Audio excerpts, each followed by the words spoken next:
guys, and welcome back to another Dr. Tiff Show. Today, I am answering live feed questions, and our discussion tonight is hot and heavy relationships. That's what everybody's talking about on all of these podcasts, most of which have no good advice for you. So let's see what you guys have in store for me. First question of tonight. What are you looking for in a relationship at this stage in your life? Somebody to change my diapers and give me water when I need it, and to be there when I am, instead of going to the nursing facility, I can stay in my home. What do you mean? What am I looking for at this stage of my life? Like, I'm not even 50 yet. I don't know. I don't know what that means, but I think that we put this defined line on aging, and I feel like you really have to know yourself to know what you're looking for. So when you know yourself, you can get a reflection of what it is you're looking for. So if you have, I was talking about this earlier, by the way, if you have the same relationship in different people, the problem isn't them. The problem is you. So looking inward and reflecting on who you are, what you want. Most women and men, for that matter, they look and want a relationship. They want the marriage. They want the ring. They want the house and the car and the money and all of this stuff. But they have no idea how to obtain it. And they don't know what work they have to do on themselves to get it. It starts with you. It doesn't start with anybody else. You can actually attract what you want in your life, believe me, because I've attracted some assholes and scumbags, and that's because I was not looking and I had no idea what I wanted. When you have no idea what you want, you're going to get, I mean, the homeless man done approached me talking about, I open the door for you every day. Can I have a date? Do you have a number? Where's your phone? How are you going to get my number? You don't have no phone. So the thing is, it's like you have to be what you want to attract. And so when you stop attracting foolishness is when you change yourself. That's the best advice I can give you. Because I mean, my stage of life, I'm just looking for peace and quiet and be quiet. Enjoy the time. Let's go on vacation. Let's spend some money. Let's raise these kids. But don't talk to me. Is that possible? Is that possible? Let's just enjoy each other. And can we do that silently? Because right now I'm going through a time, like right now I'm boiling hot. In 2 minutes I'll be cold. So that's the problem. Next question, guys. You guys have some good questions on my feed here. Have you been, why is all these questions about me? We're supposed to be talking about you guys. Have you been in a long-term relationship or marriage before? What did you learn from it? The goddamn foolery. Yes, I've been in a long-term relationship. I've been married. I am married and engaged at the same time. Who's better than this bitch right here, right? But the bottom line is, yes, I've been married before. He was a liar. He did not cheat, but he was a liar. And there's nothing worse than a liar. The liar, they will rob you in your sleep. They will take a knife to your back. You have to worry about a liar. They will spend all your money in the casino. They will leave you naked in the streets. Okay? They will do all kinds of foolery.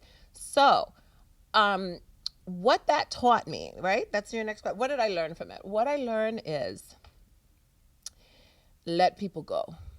Let people go. When they have run their course in your life, let it go.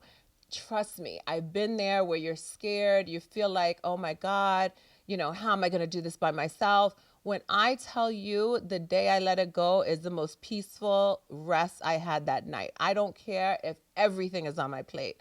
Being with a person that is evil and pull you down and find something to argue about, it takes your energy. It takes everything you have in you to get up the next day. When you let it go, there's greener pastures. When people say, oh, the grass is not greener, yes, the fuck it is. The grass is green. My grass is green. It's not like this plant. My grass is green. I'm telling you, let it go. That's my best answer. Okay, what's next? And you see, this is the age here. I got to put the phone all the way. You youngins don't know about that. I got to put the phone all the way back here to read this. How do you view gender roles in relationships? Okay. You gals are going to love this. I've had all out arguments with these newfound men that wear panty and bra set. They buy their panty and bra from Victoria's Secret or maybe Fredericks of Hollywood, right? Or maybe Provocateur if they have a few dollars. They wear these panties and they are the new women.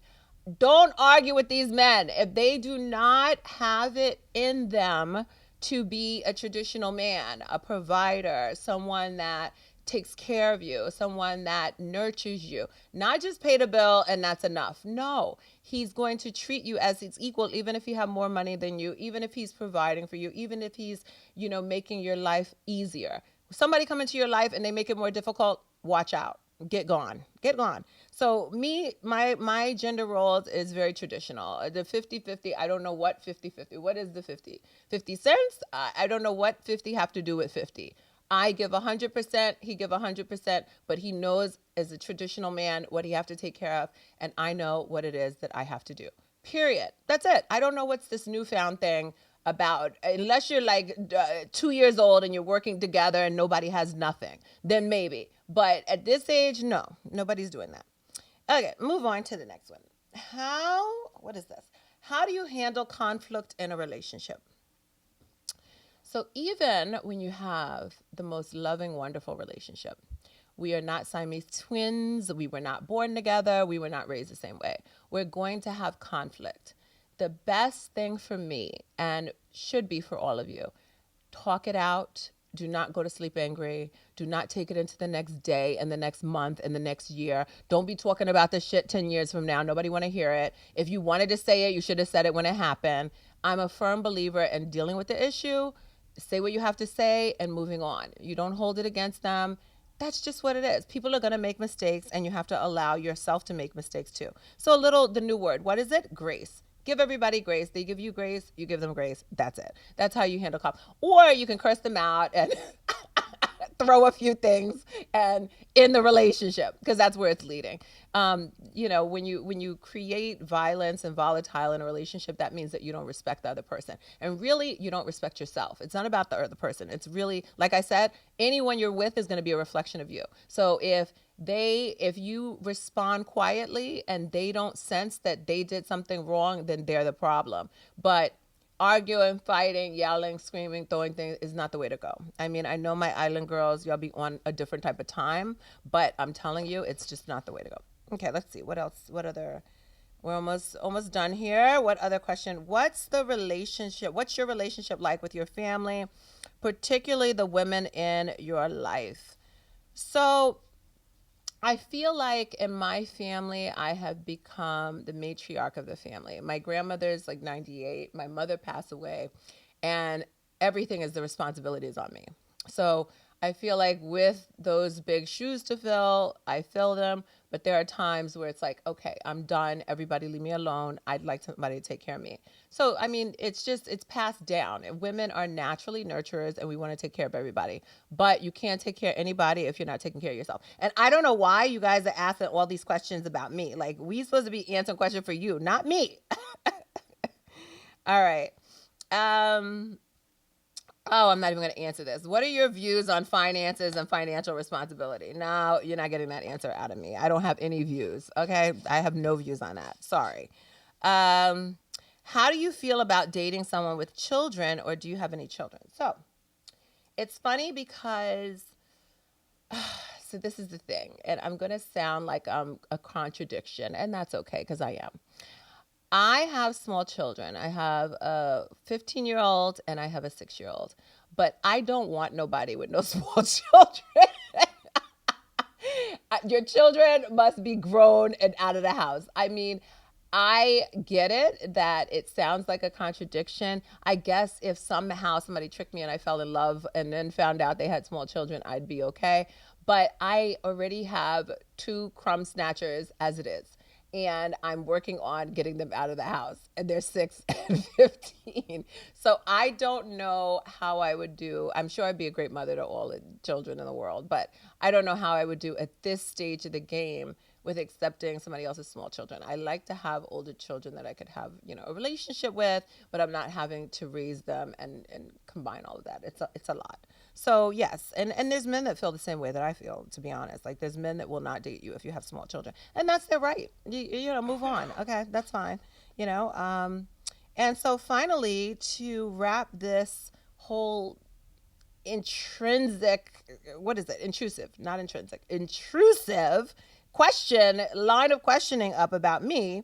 What does loyalty and commitment mean to you? So, once upon a time, there was a dog. And every time you came home, the dog was at the door, wagging his tail, salivating, waiting for you to come home. And it was the most joyful thing you ever did want to say, right? That's what a commitment is like. You have to figure out how to, every time you see your partner, it has to be like this was the first day you met them. Salivating, wagging your tail, shaking your body, all excited and ready to go.